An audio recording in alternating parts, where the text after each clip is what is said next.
In March 1985, an energetic new leader took power in the Kremlin.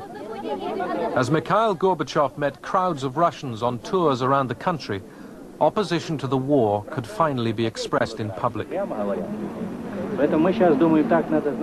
Thousands of protest letters poured into Gorbachev's office each week.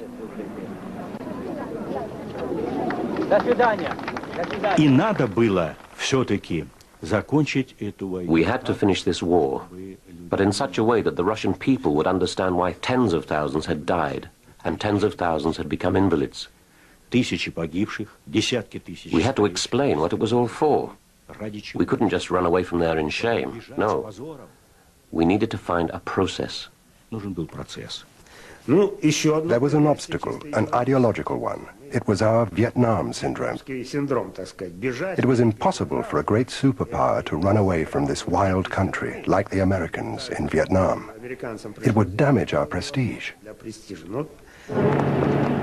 The United Nations envoy, Diego Cordovez, was told by Gorbachev that the Soviet Union would consider withdrawing under a UN agreement. The emerging issue was what kind of government would run Afghanistan if the Soviets left.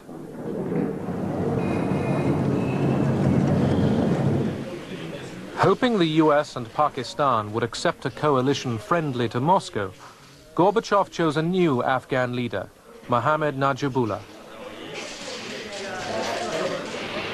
Gorbachev instructed Najibullah to offer talks with the Mujahideen about forming an Afghan government of national reconciliation.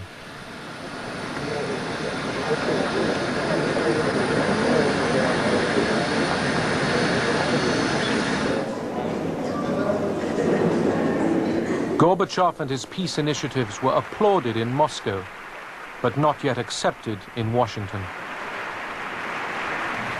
He was KGB, and he was all of the old school, and he had some very dubious associations and all the rest. He was trying to persuade the old-line communists that he was with them, and he would appoint them to various positions, and he would not make major changes in the economy or in the economic policies or in the military policies. On return from his first summit with Gorbachev, Reagan sensed Moscow wanted a deal to get out of Afghanistan. But American hardliners wanted revenge for Vietnam. Pressed by Congress, Reagan urged the Mujahideen to go for victory. It wasn't until really between about 83 to 85 that the forces in Washington who asked the question, well, maybe we can win this.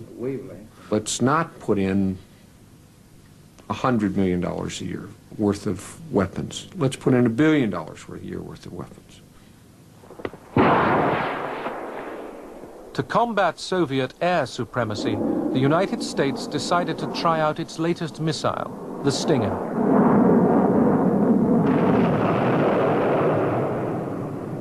Field trials like this looked impressive as the shoulder-fired missile locked onto its target.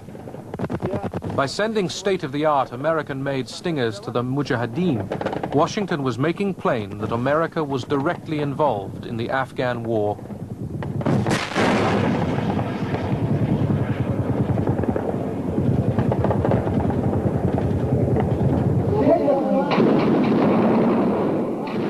Spurred on by the increased American aid, the Mujahideen opposed a UN-brokered peace agreement that would enable the withdrawal of Soviet troops, but leave the Kabul regime in place.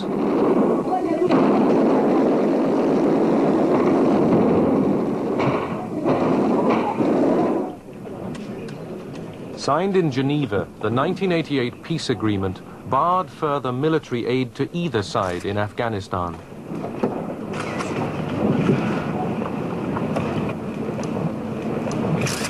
Both superpowers ignored the ban. The supply of weapons went on.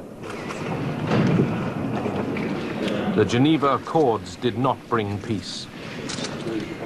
Our basic feeling was that what the Russians were talking about was a way to get the resistance and the opposition of the West off their back, so to speak, and that they then would be free to pursue other methods of dominating Afghanistan, and that's what we did not want to have happen.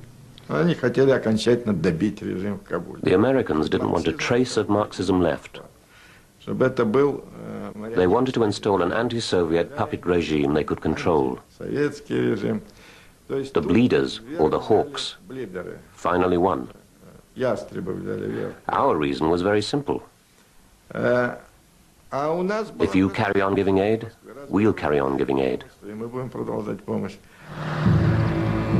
In 1988, under the terms of the Geneva Agreement, Soviet troops started pulling out.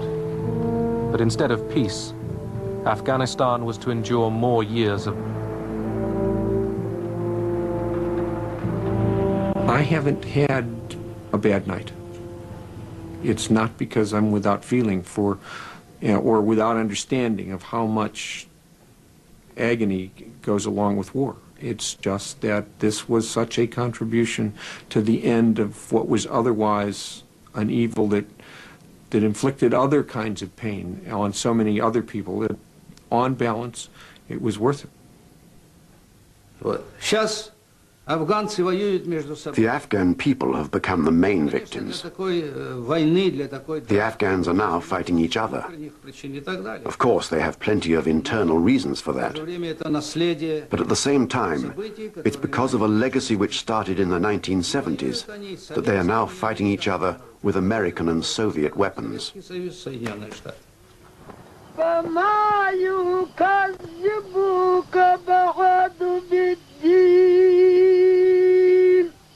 أليس الله بأحكم الحاكمين